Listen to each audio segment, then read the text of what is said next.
বন্ধুরা, অতিরিক্ত বৃষ্টি ও পাহাড়ি পানির ঢলে দেশের অন্তত 10টি জেলায় বন্যা দেখা দিয়েছে। তবে সবথেকে বেশি ক্ষতিগ্রস্ত হয়েছে এসব এলাকার কৃষকেরা। তলিয়ে গেছে হাওরের পাকা এবং আধা পাকা সোনালী ধান। চোখের সামনে ফসল ডুবতে দেখে অনেক কৃষক কান্নায় ভেঙে পড়েছেন। অনেকটা পানি বেশি হয়ে গেছে, এখন কোন সময় কি হয় বলা যায় না। এখন তো আমরা আছি খুব আছি, এখন আমরা কামলা পাইতেছি না। কেউ কেউ জ্ঞানও হারিয়ে ফেলেছেন। সিলেট, সুনামগঞ্জ, মৌলভীবাজার, হবিগঞ্জ, নেত্রকোনা, কিশোরগঞ্জ ও ব্রাহ্মণবাড়িয়া সহ মোট 10টি জেলায় যে ক্ষতি হয়েছে তা একেবারে অপূরণীয়। এসব এলাকার কৃষকদের আহাজারি দেখে চোখের পানি ধরে রাখা কঠিন হয়ে পড়ছে। মনে করে যে গায়ে গৃহস্থী করছি, জমি জমা করছি, জমি জমা কাটতেও পারি না, আনতেও পারি না। সারা বছরের আয়ের আশা এক নিমিষেই পানিতে মিশে গেছে। প্রকৃতির খেয়ালে নিঃস্ব হয়ে পড়েছেন হাওড় অঞ্চলের কৃষকেরা। যে ফসলে ছিল সংসারের সুখ, সেই ধান আজ পানির নিচে। চারিদিকে ছড়িয়ে পড়েছে পচা ধানের গন্ধ।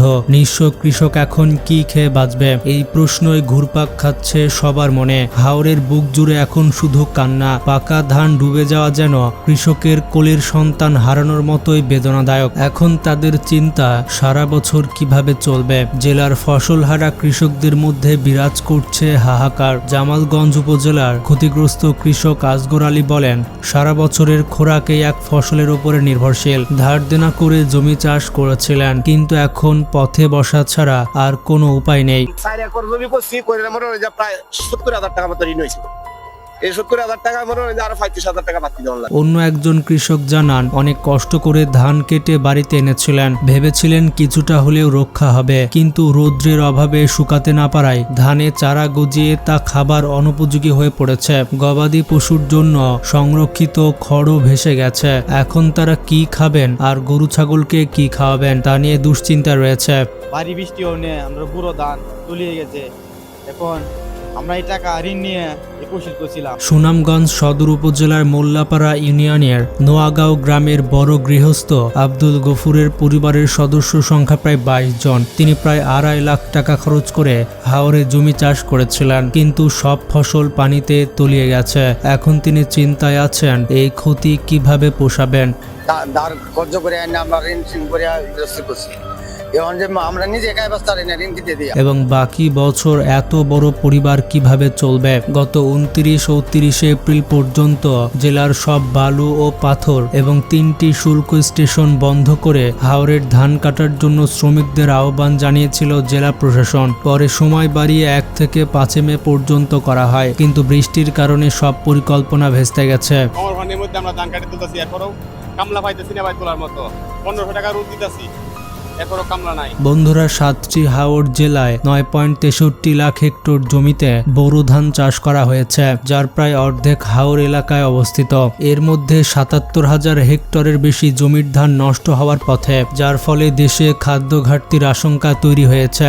ধান কাটার শ্রমিক সংকট প্রকট হওয়ায় শান্তিগঞ্জ উপজেলা থেকে বিভিন্ন রাজনৈতিক, সামাজিক, সাংস্কৃতিক ও স্বেচ্ছাসেবী সংগঠনের নেতাদের সহযোগিতা চাওয়া হয়েছে। ধান শুকানোর কোনো বিকল্প ব্যবস্থা না থাকায় ভেজা ধানে চারা গজিয়ে তা খাদ্যের অযোগ্য হয়ে পড়ছে। 5-10 মাইল এরিয়ার পানি এই বোরবিলার মধ্যে জমে গেলে এই বোরবিলার থেকে পানিটা হইল নিষ্কাশন এই কালটা দিয়া। শত শত হেক্টর জমির ধান নষ্ট হওয়ার উপক্রম হয়েছে। জেলা কৃষি সম্প্রসারণ অধিদপ্তরের উপপরিচালক মোহাম্মদ ওমর ফারুক জানান, কত পরিমাণ ধান নষ্ট হয়েছে তার সঠিক হিসাব এখনো নেই, তবে মাঠে কাজ চলছে। তিনি বলেন, একটি প্রকল্পের আওতায় 10টি ড্রায়ার মেশিন বিভিন্ন উপজেলায় থাকলেও তা প্রয়োজনের তুলনায় খুবই কম। অটোমেটিক রাইস মিল মালিকরা যদি কাঁচা ধান কিনেন তাহলে কিছুটা ক্ষতি কমানো সম্ভব। বিষয়টি জেলা প্রশাসককে জানানো হলে তিনি রাইস মিল মালিকদের সঙ্গে কথা বলেছেন। জেলা প্রশাসক মোহাম্মদ মিনহাজুর রহমান ধান শুকানোর জন্য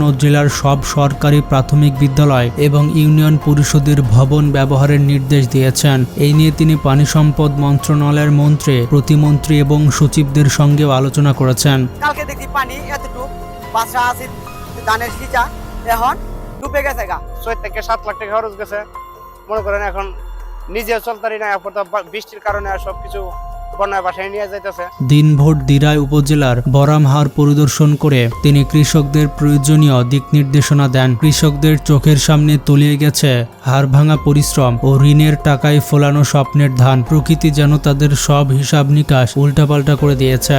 যে হাওরে নতুন ধান ঘরে তোলার উৎসব হওয়ার কথা ছিল, সেখানে এখন কেবল কান্না আর অনিশ্চয়তার কালো মেঘ। যদি খুব দ্রুত আমাদের খালটা খনন করা হয়তো, তাইলে আমাদের এত একর জায়গা পানির নিচে পড়তো না। বৃষ্টির সঙ্গে বজ্রপাতের ভয়ে কৃষকেরা মাঠে নামতেও পারছেন না। জেলা কৃষি বিভাগের তথ্য অনুযায়ী জেলার 137টি হাওরে 2,23,000 হেক্টর জমিতে চাষাবাদ করা হয়েছিল। উৎপাদনের লক্ষ্যমাত্রা ছিল প্রায় 14 লাখ মেট্রিক টন, যার বাজার মূল্য প্রায় 5,500 কোটি টাকা। ইতিমধ্যে 51% ধান কাটা হয়েছে। আর জলাবদ্ধতায় 13,093 হেক্টর জমির ফসল নষ্ট হয়েছে। কৃষকদের মতে নদী ভরাট এবং ফসল রক্ষা বাঁধের ত্রুটির কারণে এই জলাবদ্ধতা সৃষ্টি হয়েছে। যদিও পানি উন্নয়ন বোর্ডের আওতায় 145 কোটি টাকা ব্যয়ে 718টি পিআইসির মাধ্যমে 602 কিলোমিটার বাঁধ নির্মাণ করা হয়েছিল, তবুও অপরিকল্পিত ও অপ্রয়োজনীয় বাঁধ নির্মাণের কারণে বিভিন্ন হাওরের ফসল ক্ষতিগ্রস্ত হয়েছে।